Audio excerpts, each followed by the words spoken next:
থাইল্যান্ডে ম্যাক্সিমাম থাইরা এই বেগুনগুলো কাঁচা খায়। হ্যাঁ, আপনি ঠিকই শুনেছেন, থাইরা এই বেগুনগুলো কাঁচা কাঁচাই খায়। ওরা আমরা যেরকম সালাদে শসা টমেটো এগুলো ইউজ করি সবচেয়ে বেশি, থাইরা কিন্তু ওদের সালাদে এরকম বেগুন ব্যবহার করে থাকে।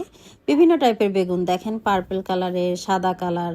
এই যে এই বেগুনগুলো দেখতে কতটা সুন্দর, একদম দূর থেকে ডিমের মতো মনে হচ্ছে যে কোনো কিছুর ডিম। আর এই যে এখানে দেখেন ইয়েলো কালারের বেগুন, এগুলোও কিন্তু সব কাঁচা কাঁচা খায়। জানেন, মাঝে মাঝে আমি নিজেই অবাক হয়ে যাই যে ওরা এই বেগুনগুলো কিভাবে কাঁচা কাঁচা খায়। রান্না করে খেতে কি এরকম কষ্ট।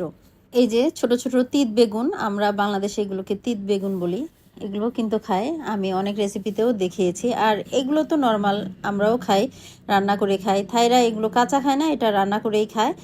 তো এই যে নর্মাল যে বেগুন, পার্পল কালারের বেগুন আছে, তারপর গ্রিন কালারের যে লম্বা বেগুনগুলো, কত রকমের বেগুনের ভ্যারাইটিস।